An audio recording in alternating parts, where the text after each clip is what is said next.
All right, gonna start off. Oh wow, Tim Pool just beat me talking about similar situation. Well, basically, it's part of the bigger situation. Let's keep it easy. I'm going to talk about information warfare.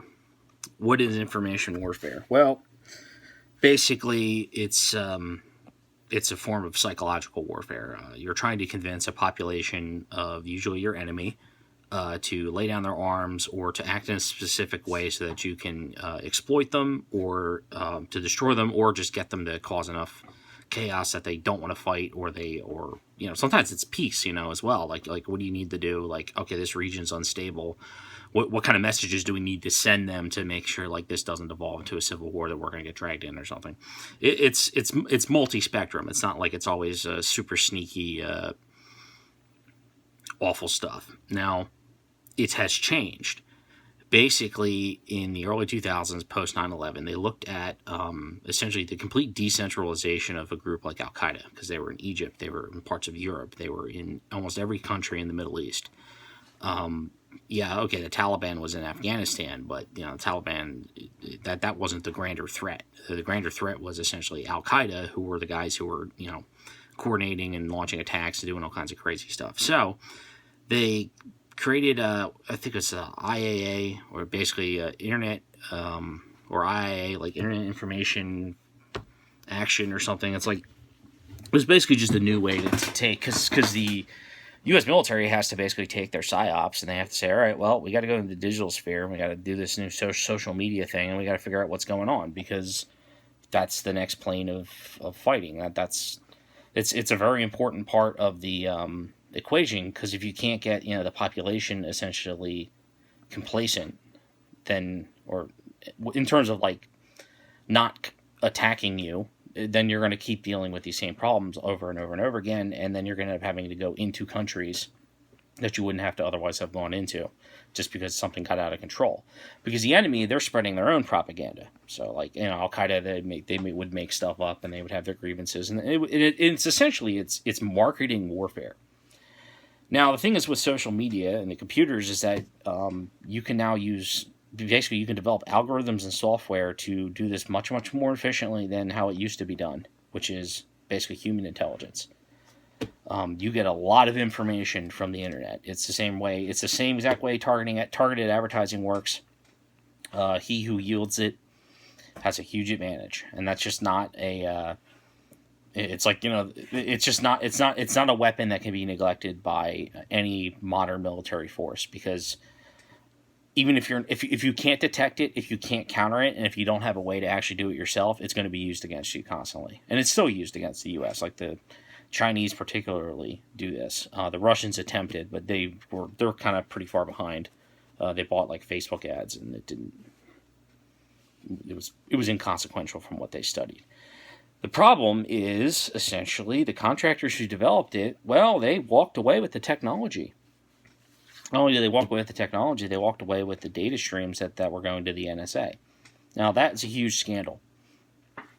And that happened essentially, started just before the 2008 election, and the Obama administration essentially rewarded the people who were helping his campaign using the same technology, like John Brennan, and he made him head of the CIA. And then basically, the whole contractor incestuous military industrial complex. This is really how, this is the swamp, essentially. This is basically scratching each other's back, making sure that they get more and more unfettered access to essentially the stuff they can use to exploit people, to get them to vote a certain way. It makes you incredibly powerful, because you essentially have a weapon system now that you can use privately against whoever you want.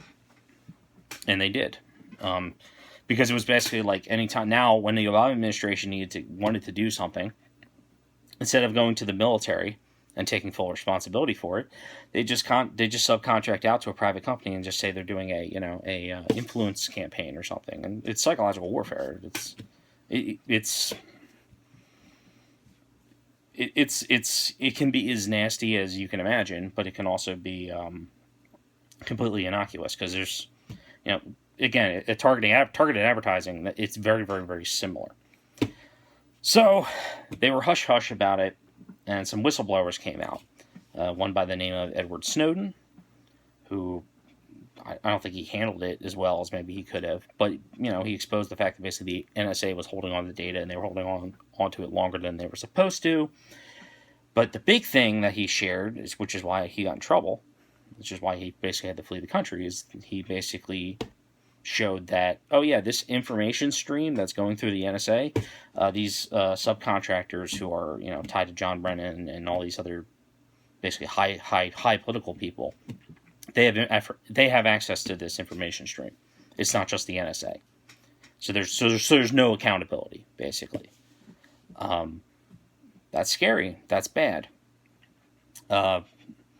People don't know about this. It's not a very widespread story, and it's actually really complicated, especially when you see the names of the companies, the CEOs, and the CEOs, and the people who are on the boards who are also CEOs of other companies. General Jim Jones and John Brennan, and there's like even Roger Stone's tied in. It's a mess. So Millie Weaver does her documentary, Millennial Millie, on this. She just put together like an hour and a half presentation, essentially explaining this chaotic situation that's occurring. Millie Weaver, known as Millennial Millie, she's done stuff for InfoWars. She's just like an independent journalist, basically. Well, she drops her video on that, and what's the first thing that happens? She is immediately arrested on burglary charges. It all sounds like nonsense. That made me actually pay attention to this story in the first place, because I'm not big on little mini documentaries, because usually they're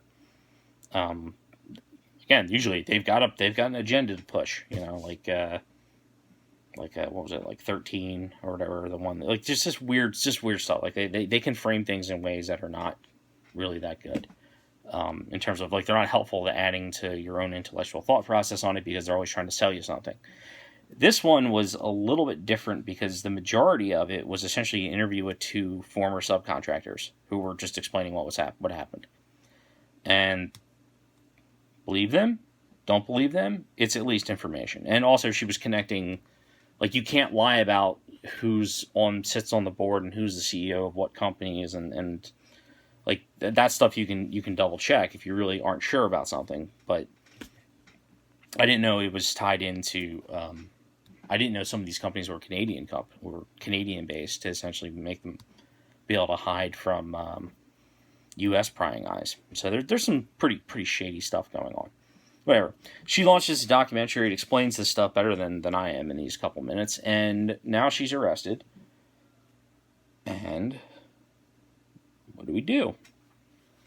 Answer is, I don't know. But apparently what you're supposed to do is be upset about the post office right now. You're supposed to be so upset because the president is going to destroy the post office to stop mail-in voting to somehow remain president forever. I don't know. I've heard 1,000 different versions of it. And I had mentioned this before in my post office video. It's the next Russiagate. Well, it absolutely is.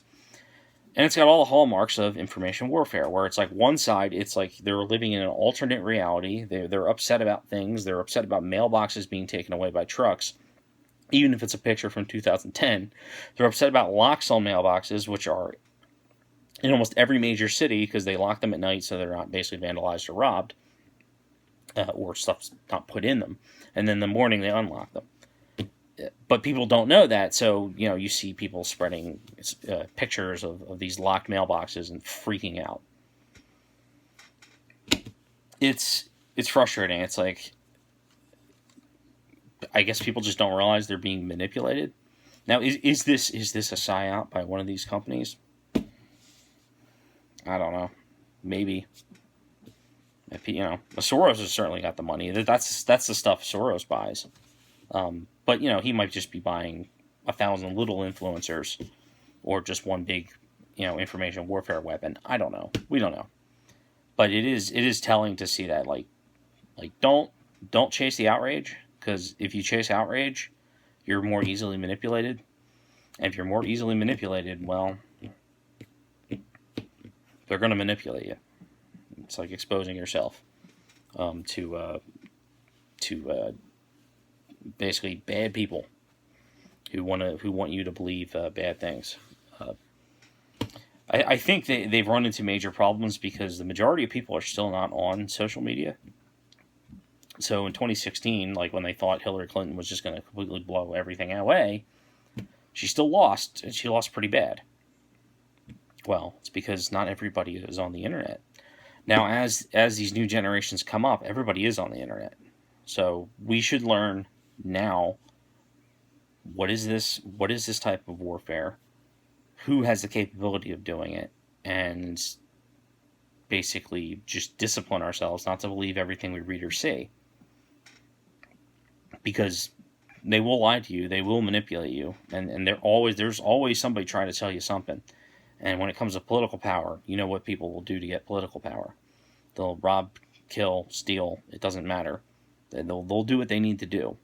So you being angry about something easily, they're going to exploit that. They'll get you mad at somebody who you wouldn't otherwise be mad at. They'll make you happy with somebody who otherwise you really shouldn't be supporting. And they'll also make you isolate yourself from other people so that, you don't get pulled out of the bubble. Sound familiar? Sound like kind of the way things are occurring, at least with the left on our culture?